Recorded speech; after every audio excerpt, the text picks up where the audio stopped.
본래 교회는 어떤 곳인지 다시 한번 말씀을 통해 은혜를 받기를 원합니다. 우리가 말씀을 들을 때 스토리 중심으로만 볼 것이 아니라 그 말씀 이면에 하나님의 손길이 어떻게 역사하고 있는지를 늘 우리는 깨어서 보는 훈련이 필요합니다. 만일 하나님의 손길을 발견하지 못하면 내 모든 살아온 삶이 상처로 끝나지만 내가 이 말씀 뒤에 감춰진 하나님의 그 손길을 기억하게 되면 상처가 아니라 그것이 영광으로 바뀌고 위기가 아니라 기회로 바뀌는 그 놀라운 은혜를 경험할 수 있습니다. 그래서 하나님은 한상코 당신의 일을 하기 위해서 하나님만을 의지하게 하시려고 우리에게 은혜를 주셨고 또 한 가지는 고난이라고 하는 것도 우리에게 주셨다는 것입니다. 지금 이 시간에 어떤 상황을 가지고 이 자리에 왔든지 주님은 계속 성령님은 우리 가운데 녹화하고 계신 것이죠. 여러분, 우리가 오늘 읽은 이 말씀이 아주 짧은데 혹시 여러분 중에도 다윗과 같이 한 주 도망자의 삶을 살다가 이 자리에 오시지는 않았습니까? 일부 같이 아이들하고 하면서 질문을 했더니 없다는 거예요. 아니야, 얘들아. 이거 막 물리적인 공간 도망가는 거 그거 말하는 게 아니라 심적으로 뭐로 다 얘기했더니 없대요. 그래서 결론은 어떻게 했냐면 너희 참 아버지 엄마 잘 만났구나 그랬더니 아이들이 아멘 하더라고요. 우리 아이들은 아쉬운 게 없어요. 아니면 나라를 잘 만나서 도망갈게. 그래서 결국은 또 얘기해 봤어요. 그랬더니 나는 입시 다시 하라 그러면 못할 것 같아. 그것으로부터 늘 도망가고 싶었고 지금 대학생이 되니까 광야 가운데 있는데 하나도 힘들지 않고요. 그때 생각하면 전 너무 좋아요. 이런 고백을 아이들이 하는 것을 보았습니다. 그렇다면 여러분 아무 문제도 없는데 평범한 일상 속에 오늘 이 말씀이 우리 삶의 자리에 어떻게 적용되고 들려져야 될까요? 저는 말씀은 제가 그냥 전하는 게 아니라 듣는 여러분도 끊임없는 대화, 끊임없는 성령의 조명 가운데 우리가 이것을 고민하면서 주고받는 대화의 시간이기 때문에 여러분이 어떻게 듣는가는 사실 나의 몫이에요. 그래서 이 시간 우리가 졸 수가 없고요. 말씀이 계속 내 삶 가운데 적용돼서 나와 대화하면서 이 말씀이 나에게 뭐라고 말씀하시는지를 또 각자 받는 은혜가 있기를 원합니다. 말씀 듣는 그것 끊임없는 훈련인데 같은 말씀이라도 어떤 사람은 폐부를 찌르는 말씀이고 어떤 사람은 그냥 다 지나가는 말씀인 것을 보면 말씀 앞에 서서 우리가 예배하고 같은 말씀, 특별히 우리 공동체에게 주시는 이 말씀은 우리에게 주시는 것이기 때문에 이 말씀이 얼마나 우리를 향하신 말씀인지 여러분이 다시 한번 듣기를 원합니다. 여러분 다윗은요 광야의 목동에서 궁궐의 왕으로 인생이 바뀌었죠. 그러나 그냥 한 번에 그렇게 바뀌어서 왕이 된 것이 아니라고 말씀드렸습니다. 사울의 칼날을 피해서 그는 계속 오늘 말씀까지 도망자의 삶을 살게 돼요. 여러분 한번 표시해 놓어 보실까요? 19장 18절로 가보면 그는 골리앗을 이기고 돌아와 수금을 타며 궁궐에서 쉬고 있을 때 악령이 사울 왕에게 임함으로 인해서 창을 던지고 관역을 삼아 활을 당기는 일들. 그날부터 많은 여인들이 다윗은 만만이고 사울은 천천히라는 그 말에 시기심이 나서 악령이 임하게 됩니다. 그날부터 도망가기 시작했던 다윗의 인생은 라마 나요스로 19장 18절에 도망가게 돼요. 라마 나요. 그런가 하면 두 번째는 20장 6절에 가서 여러분 표시해 놓으세요. 베들레헴으로 도망갑니다. 베들레헴으로. 그런가 하면 21장 1절에는 제사장 아히멜렉이 있는 노비라고 하는 곳으로 도망가게 돼요. 21장 1절. 가장 중요한 것은 오늘 우리가 읽은 말씀 직전에 21장 10절. 사람이 가장 어려우면 마지막에는 어디를 가는 거냐면 고향으로 가요. 그래서 다윗은 고향 가드라고 하는 곳에 가고 당시 왕은 아기스 왕입니다. 아기스는 다윗의 명성을 알기 때문에 그가 사울로부터 도망가고 있는 사실을 알기 때문에 두려운 마음이 그 안에 있었어요. 그럼에도 불구하고 오늘 다윗이 온 것을 추격하게 되죠. 두 부류가 공격하게 되죠. 자기 고향, 아기스 왕이 공격하는가 하면 계속해서 여기까지 사울 왕이 추격해서 오고 있는 상황 가운데 놓여 있습니다.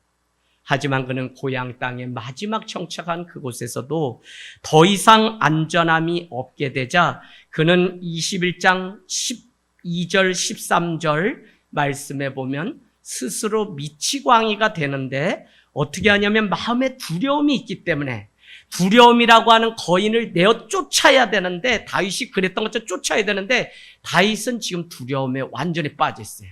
그래서 두려워하여 13절에 보니까 미친 행동을 하는데 그게 뭐냐면 침을 수염까지 흘리는 일들을 하게 돼요.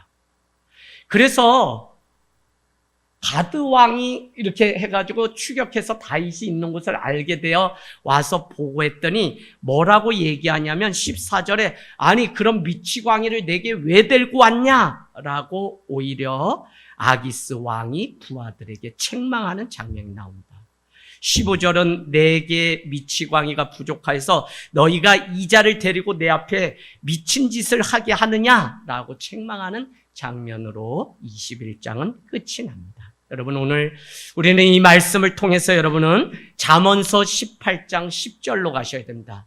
잠언서 18장 10절에는 여호와의 이름은 견고한 망대라 의인이 그리로 나갈 때만 안전함이 있다라고 하는 이 말씀, 계속해서 도망자의 삶을 살고 있는 다윗은 어디에도 심지어 고향 땅에도 안전함이 없는 인생이었던 것을 알 수 있어요. 그래서 이 땅의 삶이 광야고 전쟁의 연속이기 때문에 우리에게는 도피성 되시는 예수 그리스도가 필요한데 잠언서 18장 10절은 여호와 그 이름은 견고한 망대라 의인이 그리로 나아갈 때 안전함을 얻으리라.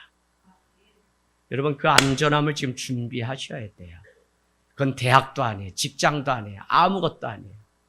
오직 예수 그리스도. 지상에서 가장 안전한 곳은 예수 그리스도. 그분 안에만 있어요. 저는 우리의 상황이 오늘 다윗과 다르지 않다고 봅니다.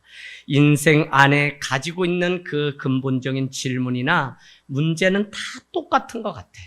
2차 세계대전이 일어난 후에 우리 인간에게 찾아온 세 가지의 아픔이 있다면 그것은 고독함이었고 외로움이었고 절망이 찾아왔습니다.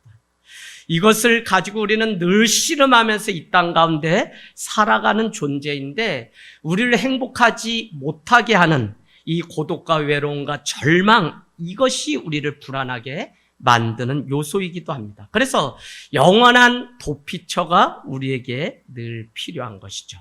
오늘 왕자의 자리에 오르기 전에 죽음의 직전까지 갔던 다윗의 인생을 한번 생각해 보십시오. 막내 하카톤, 있으나 마나한 인생, 별 볼 일 없던 그 인생을 이스라엘의 왕으로 삼기 위해서 하나님은 오늘 광야 가운데 내보내셔 일을 하시고 훈련을 시키는 일들을 우리는 볼 수 있습니다. 여러분 이런 상황 가운데 다윗은 차라리 이렇게 고백했을 거예요. 차라리 내가 이렇게 도망자의 삶을 사느니 차라리 양떼를 돌보던 그 때가 가장 좋았다라고 말할지도 모릅니다. 모세가 바로의 왕자가 되기 위해서 갈대 상자에 담겨서 나일 강변에 버려졌던 것처럼 이스라엘이 완전한 구원을 위해서 홍해 바다 앞에 그 인생의 한 걸음을 멈춰 서야 됐던 것처럼 우리가 이 땅 가운데 살아간다는 것이 바로 멈춰야 될 때도 있고 앞이 보이지 않는 흑암 가운데 살아갈 때도 있는 것이죠. 그래서 우리는 오늘 고백했던 것처럼 하나님의 은혜가 내 인생 가운데 찾아오는 카이로스의 그 시간, 그 은혜가 얼마나 필요한지 우리는 날마다 경험하게 돼요. 여러분, 누구나 처음 해보는 게 있어요. 누구나 처음 해보는 게 있어요. 그게 뭘까요? 누구든지 처음 해보는 거. 부모 역할? 네, 요거 맞히시는 분. 네, 물된 동산. 우리 집사님. 네, 쿠폰 갈 건데 뒷마당 물된 동산. 네. 제가 무슨 말씀을 드리고 싶냐면 마음 가운데 이런 생각이 들더라고요. 말씀 준비하는데. 다 처음 해보는 게 뭐냐면 사는 거예요. 사는 거. 엄청 어려운 이야기입니다. 쉬운 게 아니에요. 처음 결혼해서 아이를 가져보고 부모가 돼보고 학생이 돼보고 30대, 40대, 50대에 다 처음 해보는 거예요. 그래서 산다는 건 어설플 수밖에 없고 앞이 보이지 않는데 가는 것이 바로 우리의 인생이에요. 처음 해보는 거, 사는 거. 어렵죠? 살면 살수록 어려운 게 바로 살아가는 거예요. 그러고 보면 뭔가 붙잡고 안전한 그곳이 우리 가운데 있어야 되는 거죠. 그래서 나는 산다는 게 고난의 연속일 수밖에 없어요. 왜? 안 살아봤기 때문에. 그러나 사는 것처럼 또 신비로운 것이 없어요. 모르는데 가는데 거기 앞에 어떤 일들이 또 사라지게 되거든요. 두려워하지 마라, 지연아. 살면 사는 거야. 하나님을 네가 붙잡고 사는가가 중요한 거지 사는 건 다 살아요. 다 처음에 두려워요. 힘들어요. 결국은 여러분 우리는 뭐에 맞닥뜨리냐면 죽음도 처음 맞이해야 될 때가 와요. 많은 죽음을 우리가 보았지만 그 죽음도 준비하지 않으면 마지막 우리는 죽음 앞에서 더 큰 두려움을 가지고 살게 돼요. 그럼 신앙은 뭐냐? 아버지께로 돌아갈 때가 이른 줄 알고 마지막 때가 있다는 그 종말론적 신앙을 가지고 이 땅에서 여기가 영원한 것이 아니라 여기가 영원한 것처럼 살아야 되는 이유는 뭐냐면 이 땅에서의 이 천국이 하나님 그 품까지 가야 되기 때문에 우리는 여기에서 믿음 가운데 도피성 되신 예수 그리스도와 함께 행복한 삶을 날마다 살아갈 이유는 있지만 이 땅도 영원하진 않아요. 자, 오늘 다윗은 가드를 떠나서 아둘람 굴로 도망을 가게 되는데 그곳에 형제들과 아버지가 1절에 보니까 찾아왔다는 거예요. 아들이 그냥 양떼를 돌보다가 도망자가 돼서 사울왕의 추격을 받고 어느 곳에 가 있는지 안전한지 어떤지 모르죠. 그러나 가드 고향에 왔다는 그 소식이 아버지 귓전에 들리게 되자 그는 모든 일을 제쳐놓고 아둘람 굴로 가게 됩니다. 그랬더니 형제들도 이 동생이 살았는지 죽었는지 보기 위해서 그를 찾아와요. 그래서 부모 형제들이 다 한 자리에 모이게 됩니다. 결국은 다윗의 이런 삶이 더 많은 인생을 품고 더 많은 은혜를 입었다는 사실을 우리는 알고 있습니다. 진정 더 많은 영혼을 품을 수 있게 했던 것이 바로 유르굴라와 같은 오늘 어디요? 아둘람 굴에 갇히는 이 사방이 막혀있는 흑암 가운데서 받는 이 고난이었다는 사실을 우리가 알 수 있어요. 우리 역시 하나님의 뜻이 있는 고난임을 알 때 우리는 변함없이 그 일을 계속하고 변함없이 사랑할 수 있는데 하나님의 뜻이 어디 있는지 알지 못하면 사실 도망자의 인생이 누굴 사랑하겠어요? 내 목전에도 칼이 들어와 있는데. 그럼에도 불구하고 오늘 하나님의 손길을 볼 때 그것은 상처가 아니라 영광으로 바꿔주시고 누군가의 인생을 살리고 세워가는 하나님의 선교 도구가 될 수 있다는 이 사실. 이게 바로 살아가는 삶의 신비라는 거예요. 나는 죽겠는데 이 아픔이 누군가를 살리고 위로할 수 있다면 이제는 이게 상처가 아니라 영광이 되어서 이것 때문에 누군가를 향해 내 삶을 드려도 아깝지 않은 인생이 될 수 있다는 거. 여러분 누가 성공했을까요? 자기가 좋아하는 일, 재밌어하는 일을 한 사람이 성공했대요. 그걸 직업으로 가진 사람. 또 누가 성공했다고 말하냐면 내가 좋아하는 그 일을 통해 누군가가 먹고 살 수 있게끔 도와줄 수 있는 자리에 갔다면 그 사람은 성공한 사람. 제 말이 아니라 카네기의 말이에요. 우리 교회가 많은 사역자들이 또 우리 성도님들이 직장을 통해서 누군가를 살리고 세워갈 수 있는 삶이 됐다면 그것은 얼마나 놀라운 직업인지 몰라요. 그래서 여러분, 재밌는 일을 해야 오래 갈 수 있고 정말 기뻐하는 일, 내가 그 일을 하면 행복하다, 그래야만 그 일을 하고 그 일을 통해 많은 자들을 거느리고 먹여 살리는 자리에 갈 수 있어요. 저는 오늘 힘들어도, 고난이 와도 하나님의 손길, 하나님의 비밀을 알게 되면 그 과정을 능히 이겨낼 수 있는 것이 바로 우리의 신비로운 삶이라는 것입니다. 오늘 아둘람 굴에 모인 사람들, 비참한 자들입니다. 한번 보세요. 2절에 여러분 표시해서요. 환난 당한 모든 자. 두 번째는 빚진 모든 자. 세 번째는 마음이 원통한 자. 그렇게 모여든 자가 결국 몇 명이라고요? 400명.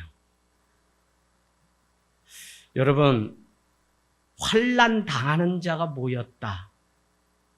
빚진 자. 여러분, 다 빚 있죠? 예, 이 예수 그리스도의 빚, 그 빚 가운데 살라 그러는데 자꾸 오늘날 이 시대가 어떻게 잘못돼서 이 빚으로 사는데, 여러분, 빚 가운데 하루가 이자 물라고 날마다 아침마다 문자 오는 거 받는 그거 스트레스, 거의 여러분 죽음이에요, 죽음. 계속적으로 이자율이 올라가는데 그 가운데서 내가 선한 마음으로 사업을 시작했는데 그것 감당 못하는 게 이게 얼마나 괴로운지 몰라요. 그런 자들이 오늘 이곳에 왔어요. 환난 당하는 자들이 왔어요. 더 중요한 것은 살아보려고 하는데도 억울하고 오해받고 살 소망이 없는 이 원통한 자들이 오늘 이곳에 모였는데, 이 소문이 조금씩 나기 시작하니까 결국 400명이 그곳에 모였다는 것입니다. 저는 참 오늘 어떤 면에서는 다윗 한 사람의 리더 때문에 400명이 모였지만, 다윗의 입장에서 보면 세상 광야 혼자 살라는 법은 없다는 사실도 우리는 깨닫게 돼요. 그래서 교회는 만남, 지난주에 했죠? 관계성, 공동체성을 알지 못하면 우리는 늘 혼자 열심히 사는 거는 할 수 있어도 같이 사는 이 일이 안 돼요. 그러나 살아보면 사람 인자는 서로 등을 기대고 사는 존재로 우리를 부르셨기 때문에 내 혼자는 살 수 없어요. 참 그게 얼마나 또 놀라운 신비인지 모릅니다. 다윗이 오늘 본인이 400명을 이끄는 리더가 된 이것이 그 삶에 기뻤을까요? 저는 내 인생도 이렇게 비참한 도망자인데 이곳에 더 비참한 사람들을 보냈기 때문에 원망했을 것 같아요. 보내는 자들마다 환난 당하는 자, 빚진 자, 원통함이 가득한 자. 오늘 이 아둘람 동굴에 어둠과 흑암과 공허가 가득해 있습니다. 그런데 이상하다는 거예요. 하나님은 왜 지금 나도 힘든데 꼭 이런 사람들을 붙여주실까라는 거예요. 여러분, 개척교회 해보면 다 알아요. 개척교회에서 자기 두 다리로 걷는 사람이 몇 명이 나올까요? 10년 되니까 한 사람만 나요. 걸을 힘조차도 없는 사람들을 보내요. 개척하면 뭐가 필요하냐면 돈이 필요하겠죠. 3년이면 3천의 빚이 생겨요.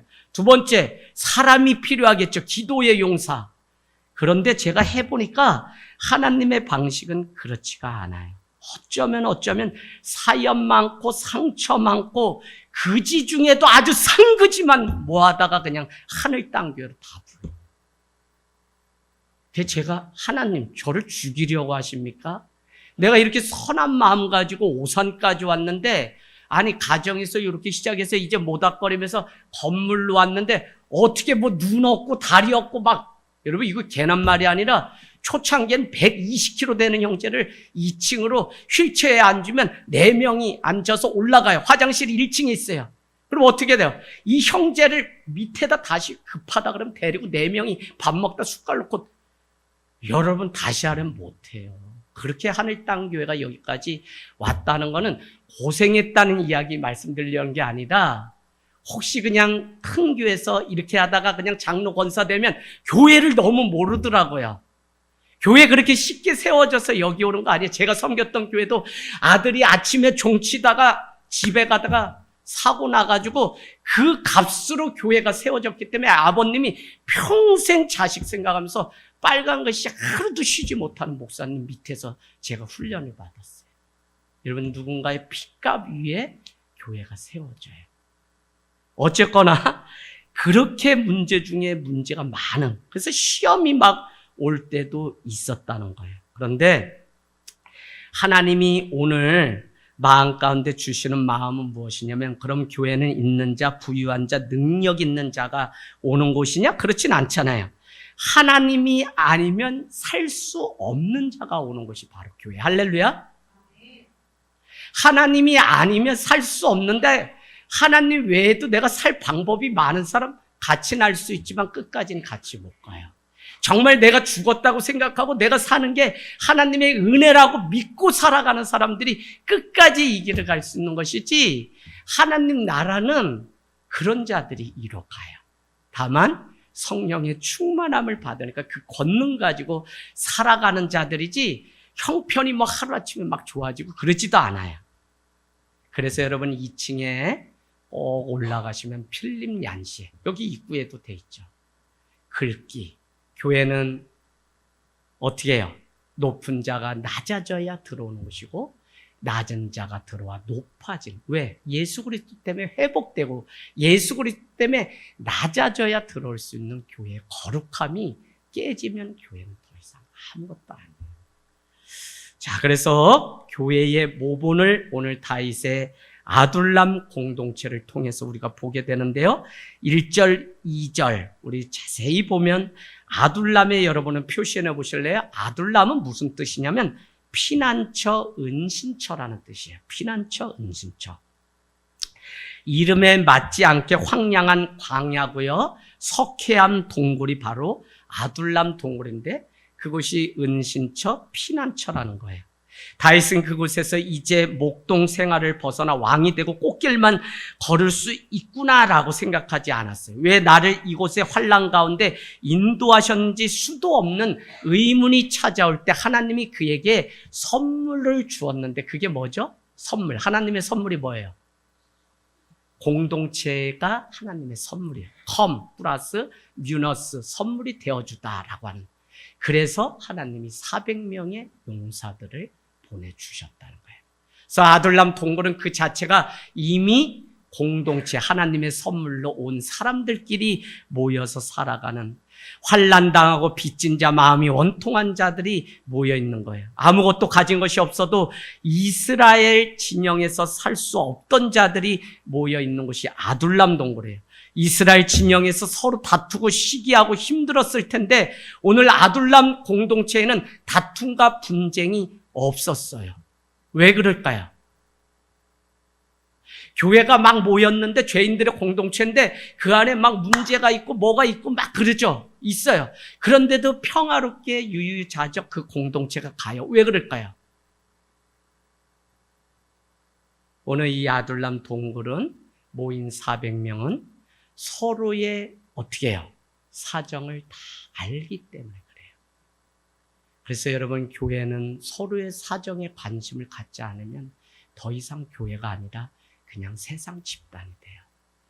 아무리 바빠도 죽어가는 지체에 대해서 관심 가지고 기도하라고 여러분에게 계속 제가 잔소리하고 가르치는 이유는 다른 거예요. 이 어린아이들도 보호받을 대상이 아니라 교회 지체로서 어른이 아프거나 더 어린 아이가 아프면 같이 기도해야 될 대상자지, 청소년, 청년, 나약한 아이들로 만들지 마세요. 이 아이들도 한 지체로서 누군가를 위해서 기도하는 법을 배우고 누군가를 위해서 사는 법을 여기 아니면 이제는 가르쳐줄 곳이 없어요. 학교는 지식 전달 외에는 이제 더 뭘 안 가르치는, 더 가르치려고 해도 그렇게 안 되는 사회가 돼서 혼자는 열심히 살도록 가르치지만 모든 바쁜 걸음, 열심히 살던 걸음을 주일이면 딱 멈춰서 주님 앞에 돌아오고 공동체 아둘람 굴로 돌아와서 결국은 무엇을 배우냐면 서로의 사정을 듣고 서로의 그 사정을 놓고 우리가 기도하는 그것이. 그래서 서로의 처지가 같았기 때문에 그들은 오히려 이해해요. 겪어본 그 일을 겪는 그 사람들이 모인 그곳이 언제부턴가 아름다운 향기가 그곳에 나요. 매주일 험한 세상 가운데 살아서 돌아오는 여러분의 모습을 보면 어떨 때는 비장함도 느끼지만 일부 예배 때는 제 권찰 이렇게 말씀드렸어요. 승리하고 돌아오는 전사처럼 보인다. 그만큼 세상 가운데 성도들의 삶이 주 5일 월급 400 이상 아무리 세상 환경 복지 잘 돼도 힘들게 살아오는 이 삶을 누가 대신해 주지 않아요. 그러다 보니까 참 이 400명 환난당하고 원통하고 빚진 자들 400명이 모여서 눈물 가운데 아픈 자들이 모여서 살아가는 이곳이 교회라는 사실을 생각하면 여기서 아름다운 영광의 그 찬양이 울려나는 이게 얼마나 큰지 몰라요. 여러분, 내 짐이 크죠? 무겁죠? 그러나 성도는 하나님이 그 짐 너머에 있는, 고난 너머에 있는 영광의 짐이 더 큼을 우리가 경험하게 되면, 고난이 찾아오면 무엇을 생각하냐면 주님이 뒤에 감춰놓은 영광의 그 짐은 더 큰데, 더 영광스러운데, 이것을 알면 오늘 당하는 이 고난은 능히 이길 수 있는 세상의 짐이 돼요. 그래서 교회에게 뭘 줬냐면 교회에게 주님의 영광을 맡겨주시고 그 영광을 지켜가고 그 영광을 세상의 그 많은 짐 속에서도 찾아오는 이유는 이 영광이 세상의 영광보다 더 무겁고 더 보람이 있고 더 기쁨이기 때문에 우리는 믿음을 저버리지 않고 기꺼이 살아내는 삶의 자리에 갈 수 있는 겁니다. 여러분, 아둘람은 환난당하는 자들에게 열려있는 공동체예요. 교회는 피난처고 안식처가 돼야 돼요. 누구나 환난당하고 힘들 때 교회로 달려올 수 있어야 되고요. 동굴은 우리가 보기에 어둡고 불편할 것 같아요. 그럼에도 불구하고 사람들이 쫓겨다니던 그 다윗을 찾아온 이유가 무엇일까요? 저는 다른 데 있지 않고 오늘 다윗을 찾아와야 다윗이 쫓기고 있다는 소식을 들어요. 단 한 가지. 그럼에도 불구하고 하나님이 다윗과 함께하고 있다는 이 사실을 들었기 때문에 그 사람들이 찾아와요. 전도, 선교, 다른 거 아니에요.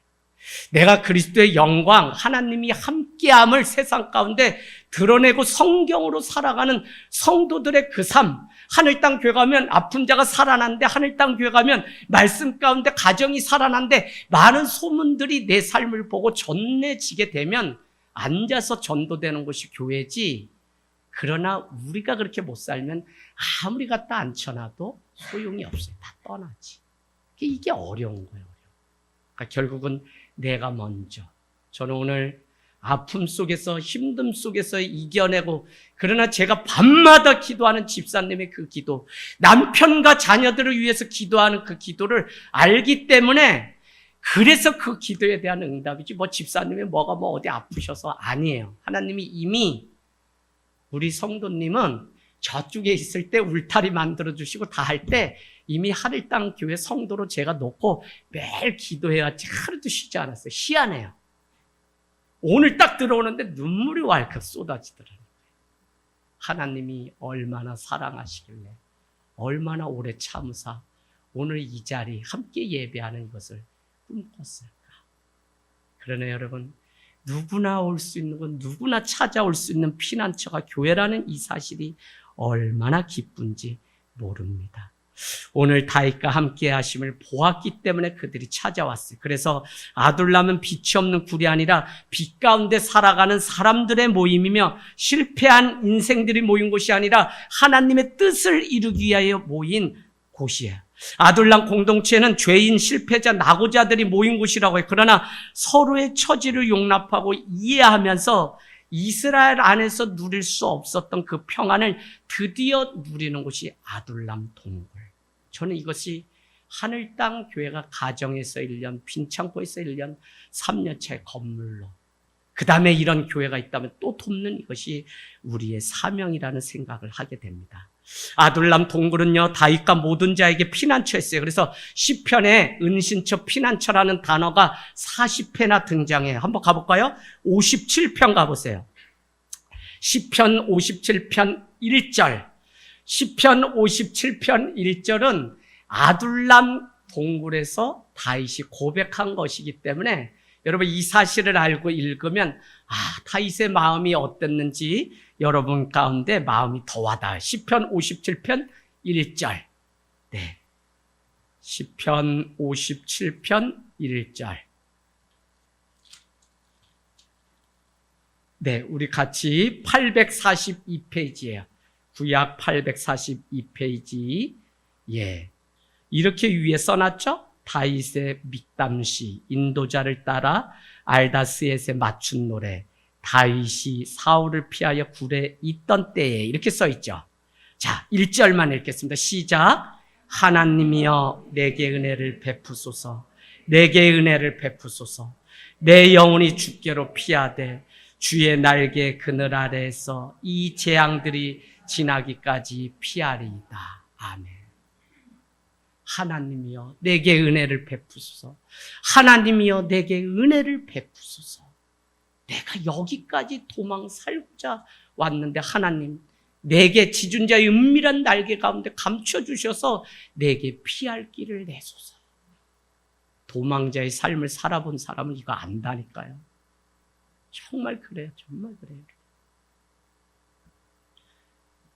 다윗은 아들람 굴에서 하나님을 피난처로 삼았죠. 그래서 비로소 자기 인생을 맡길 수 있었게 됐고, 사울이 아니라 하늘 아버지의 품에 산 그것이 영원한 자기의 안식처인 것을 알고 시편의 노래를 불렀습니다. 저는 오늘 이 예배를 드리면서 사랑하는 성도님 한 분 한 분을 사랑하고 축복하는 마음이에요. 왜? 그냥 많고 많은데 왜 하나님이 하늘 땅 교회라는 이 아둘람 공동체로 도망가게 하셨을까? 그래서 뭐가 감사하냐면 이곳으로 도망와 주셔서 감사하다는 거야. 많은 동굴이 있었을 텐데 하늘 땅 이 동굴로 도망을 와 주셔서 감사해요. 피난처를 찾다 이곳으로 도망을 오신 것이죠. 예수님 말고는 가진 게 하나도 없는 상태가 될 때까지 예수님이 내 삶의 전부라는 생각만을 가지고 광야에 나와서 저도 개척하게 됐습니다. 저는 교회는 공동체라고 생각하고 피난처라고 생각해요. 그래서 이 공동체가 비로소 소망의 노래를 부를 때 우리 교회가 나만 부르기 시작했던 이 노래가 세상 많은 사람들에게 들려지기 시작하면 이것은 독창이 아니라 합창으로 바뀌는, 그래서 세상이 어둡다 힘들다라고 말할 게 아니라 우리만이라도 예수 그리스도가 소망이라고 우리가 노래를 부르기 시작하면, 그래서 교회는 개척에서 지금까지 창립 기념주일이 되면 부흥회와 작은 음악회를 한 번도 쉬지 않고 이웃들을 초청해서 계속 노래 부르는 일들을 했습니다. 그냥 있는 모습 그대로 모여도 행복한 게 우리 하늘 땅 공동체였으면 좋겠어요. 누군가 아프면 내가 대신 아픈 게 공동체죠. 누군가 힘들어하면 함께 기도하는 게 공동체입니다. 그래서 누군가 기뻐하면 그 기쁨이 질투가 아니라 나의 온전한 기쁨이 되는 게 공동체예요.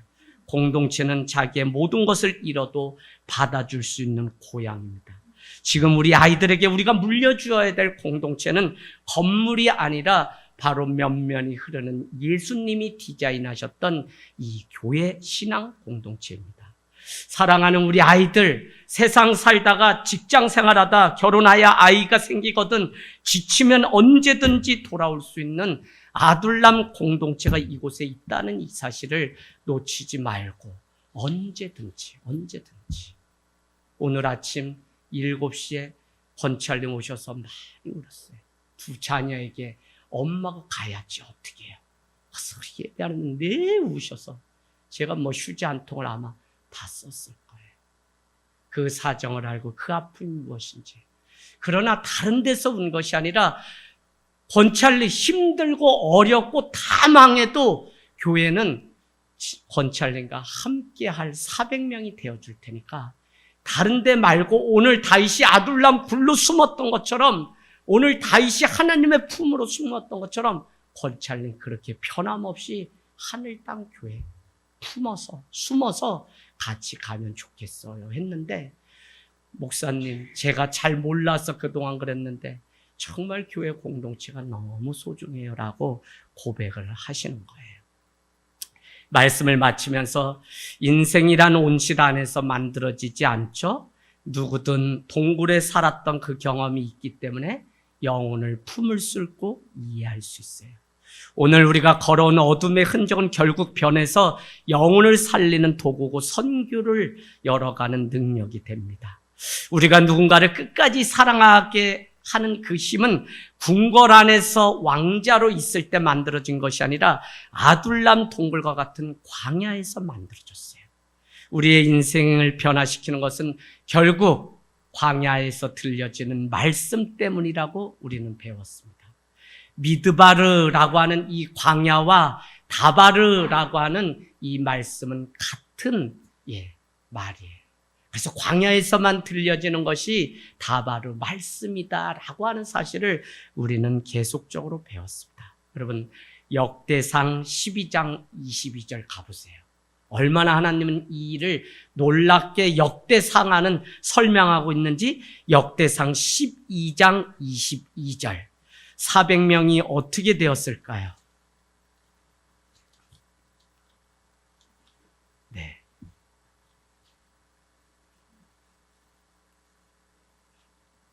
(12장 22절) 구약 630페이지에 있습니다. 자기 성경에 꼭 표시하고 하면 좋겠습니다. 22절 찾으셨나요? 구약 630페이지. 자, 읽겠습니다. 12장 22절 시작. 그때에 사람이 날마다 다윗에게로 돌아와서 돕고자 하며 큰 군대를 이루어 하나님의 군대와 같았더라. 아멘, 아멘. 여러분, 오늘 돕고자 하는 사람들을 보내서 그 수가 400명이 아니라 하나님의 군대를 이룬 일들이. 그래서 돕는 자가 날마다 더하는데 왜 그러냐면 더 많은 자를 품을 수 있는 다윗이 되었기 때문에 또 한 사람 한 사람 한 사람 와요.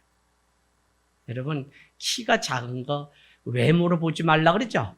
제가 요 가슴팍이 작아요. 그러나 마음은 억수로 넓습니다. 우리 교회 같이 사실 자유하게 이렇게, 그러나 본질 그거는 제가 타협하지 않고 믿음 생활 하려고 그래요. 지연아, 너 때까지 혼낸 게 마지막이야. 그 다음 애들은 내가 뭐라고 해본 적이 없어. 넌 참 조선팔도 욕 많이 먹고 자랐지. 지연이는 또 그래야 됐어요. 근데 제가 뭘 말씀드리고 싶냐면 이 가슴이 넓어지고 영혼을 품는 이게 결국은 많은 사람을 얻는 거예요. 그러려면 이 안에 은혜가 풍성해야 되는데 은혜가 풍성한 삶은 그냥 되지 않고 광야에서 고난의 길을 걸어가 본 사람만이. 그래서 이사야서 43장은 우리에게 뭐요? 광야의 길을 내고 사막에 강물을 내어서 너희가 마시게 하겠다고 약속하셨던 이것이 바로 주님이 광야에서 하시는 일이에요. 그러고 보니까 오늘 아둘람굴은 회복의 장소죠. 교회가 우리에게 회복의 장소이듯 광야를 헤매고 있다면 도망자가 동굴로 기어오는 그 마음으로 우리는 예수 그리스도의 그 보혈 그 몸으로 더 파고 들어서 하나님의 임재하심 가운데 피난처가 무엇인지를 경험하고 주님의 백성들 가운데 위안을 얻는 일들이 날마다 간증될 때 오히려 이곳은 상처가 아니라 하나님의 나를 살리고자 하시는 과정이었음을 우리는 고백할 수 있게 됩니다. 이 공동체에 모이면 뭐를 하냐면 신앙의 교제가 날마다 나눠지고 그곳에서 말씀이 날마다 나눠지고 그러면 어떻게 돼요? 위로받고 격려받던 그가 누군가의 인생을 위로하는 자리에 가요. 그게 고린도 후서 1장 3절 4절. 하나님은 자비의 하나님이요 사랑의 하나님이요 그러나 위로의 하나님이시다. 1장 3절. 1장 4절. 너가 받은 위로로 다른 사람을 위로하게 하시려고 너를 위로하였다. 여러분, 상처의 자리에 오래 머물러 있지 마십시오. 상처보다 강한 하나님의 그 은혜를 사모하게 되면 이 동굴에서 그 은혜가 세상으로 퍼져가게 돼요. 그래서 여러분이 먼저 마음의 문을 열고 나의 깨짐을 말할 수 있는, 교회는 다 성공해서 오는 것 아니에요, 여러분. 뭐부터 우리는 훈련해야 되냐면 깨짐을. 누가 가장 먼저 해야 되냐면 영혼을 돌보는 목회자가, 집사님, 저 마음이 너무 피폐해요. 힘들어요. 쉼이 필요합니다. 목회자라고 하는 이 일은 다른 사람의 이야기는 너무 많이 들어주고 또 듣는 게 내가 존재하는 이유라고 생각하는 착각 속에 있다가 내 내면에서 오는 그 소리를 듣지 못함으로 인해 공황장애와 같은 많은 아픔들을 겪는 게 목회자의 이 마음 정신. 여러분, 여기 리더들로 살아가는 자들이 세상에서든지 어디서든지 있다면 늘 자기 내면을 향해서 들을 수 있는 귀가 있어야 돼요. 그러려면 나도 아파요. 나도 힘들어요. 나도 이런 일이 있어요. 어디서 아버지가 자녀들에게 아버지로서 사는 힘듦을 말할 수 있어야 가정이 돌아와서 쉴 수 있는 곳이 되지, 이곳도 가정 사역을 해야 되는 곳이 되면 여러분 죽어의 남자들 돌아요. 남편들 한번 생각해 보세요. 이 남편이 자꾸 돌아나요? 돌아요? 또라이냐고요. 또라이? 그러면 집이 더 이상 쉼터가 아니기 때문에 그래요. 그래서 누가 잘못이든지 우리는 이 가정을 세우는 일을 다시 한번 생각해 봐야 돼요. 당신을 위한 밥상을 이제는 당신이 차려서 누군가를 초대하는 인생으로 바뀌어야지 교회 와서 위로만 받고 뭐만 받는 것이 아니라 이제는 뭐라 그랬어요? 소망으로 그것을 바꿔가서 소망을 나누는 자리에 가야 돼요. 그래서 이 교회가 참 너무 중요해요. 눈물로 왔다가 기쁨으로 누군가에게 손을 내밀고, 제가 뭐가 가장 아버지로서, 영적인 아버지로서 기쁠까요? 우리 집사님이 정말 막 다리를 끌면서 겨우 이 교회에 누군가의 소개로 오셨는데 이제는 막 안내를 하고 봉사를 하고 누군가를 막 이렇게 복음을 전하려고 하는 자리에, 더구나 그 남편과 자녀들을 막 초대해서 말씀 가운데 세우려고 하는 인생으로 바뀌면 얼마나 놀라운 그 감동이 있는지 몰라요. 여러분, 교회란 무엇입니까? 고린도전서 12장 26절. 고린도전서 12장 26절. 더 약하게 보이는 지체를 도리어 요긴하게 여기는 것이 교회예요. 덜 귀히 여기는 그것을 더욱 귀한 것들로 입혀주는 곳이 교회입니다. 아름답지 못한 지체였는데 더욱 아름다움을 얻도록 도와주는 것이 교회예요. 이게 고린도전서 12장. 그리고는 26절에 뭐라고 얘기하냐면, 만일 한 지체가 고통을 받으면 모든 지체가 함께 고통을 받는 것이 교회고, 한 지체가 영광을 얻으면 모든 지체가 함께 내일처럼 즐거워하는 것이 교회라는 거예요. 오늘 이 말씀을 통해서 교회가 왜 변질되고 썩는지 여러분은 아셔야 돼요. 목회자는 썩었다 그러면 한 번에 크게 사고 쳐가지고 그냥 썩는 게 문제예요. 그런데 정말 교회에 기초가 되는 성도들이 썩는 일들이 더 많아요. 여러분 안전하지 않아요. 여러분 자신이 말씀 가운데 안 하면 남에게 지적질해요. 교회 오면 다 판단하고 막 이러고 처음에 와요. 근데 은혜가 임하면 이제는 그런 게 보이지 않게 돼요. 처음에 오면 왜 그래요? 그냥 내가 자연인으로 살다가 왔으니까. 저 사람 저거 좋다 나쁘다. 그런데 정말 은혜를 통과하고 십자가의 의미를 아는 사람은 판단이나 정지하지 않아요. 그게 교리다? 기준은 될 수 있지만 그걸로 선을 정해서 사람을 판단하지 않아요, 여러분. 우리 한국교회가 너무 잘못 가고 변질되는 그 이유는 무엇인지 한번 들어보세요. 가치가 바뀌었기 때문에. 교회는 늘 낮은 곳에 창녀와 세리, 환난당하는 자, 빚진 자, 마음이 애통하는 자를 잊지 말고 찾아가야 되는데, 교회가 건물을 유지하고 담장 더 높이 쌓아서 자신들만의 안전함을 유지하고 추구하려고 하기 때문에 언제부턴가 교회 안에 썩은 냄새가 한국교회에 나요. 혹시 우리 중에 그런 것이 신앙의 목적이라면 하늘 땅 교회가 걸어가는 길과는 너무 달라요. 지금까지 계속해서 교회는 헌옷을 모아서 파지를 줍는 할머니들 쌀을 사드리고 개척교회를 돕고 가난한 교회를 돕고 수혜난 교회를 돕고 소아암 재단에 또 미망인 집 짓기, 화재난 교회 등 계속 장애인, 노약자, 실직자 교회. 이번 달에도 여러분 다 나중에 보고 하겠지만 200만 원이 지출이 됐어요. 없는 계획이에요. 우리 교회 안에 빚 때문에 어려워하는 자가 있다면 도와야죠. 우리 안에 부모의 역할을 우리가 해야 되면 도와야죠. 저는 이 성숙함 속에 하늘 땅 교회가 가고 있기 때문에 아직은 썩지 않고 간다 이거지 제가 하는 것도 아니에요. 근데 지체들을 보면서 가난하고 병든 자를 볼 수 있어요. 여러분 여기에 다 잘해서 우리가 뭐 서로 위하고 절대 그렇게 생각하고 여기 머문다면 자기 기만. 문제투성인데 교회가 침묵 속에 받아주고 함께 덮어주고 함께 여기까지 가는 거예요. 저는 이게 교회이기 때문에 당연히 하는 거지 이게 하늘 땅 교회가 잘한다고 말씀드리려고 하는 게 아니에요. 누군가 저에게 그래요. 우리 노예 이제 이 목사 너가 건물을 칠 차례인데 왜 이렇게 자꾸 소극적으로 달아나고 도망가냐? 돈 1억, 2억을 막 노래는 거예요. 그래 어느 날 뭘 사면 10% 딱 현금으로 줘야지만 살 수 있기 때문에 난 그런 거 몰라요. 그래서 선교도 줄이고 뭐도 줄이고 다 줄이라는 거예요. 근데 여러분 그래서 줄이면 어떻게 해요?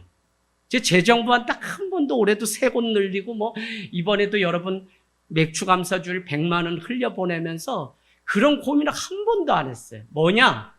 차라리 하늘 땅 교회가 가난하고 눈멀고 병든 자 우리 아이들을 위해서 우리가 재정을 사용하는데 그 재정이 영원도 안 남으면 그래서 망하는 교회라면 그게 자랑이 돼야지. 교회가 뭐 이렇게 높아지고 뭐가 있어서 자랑이면 우리가 세상과 다를 바가 뭐 있어요, 여러분. 저는 그래서 여러분이 공부하고 그래서 여러분이 직장도 가고 그래서 하나님의 나라의 일을 위해서 여러분이 꿈꾸는 자가 되었으면 좋겠어요.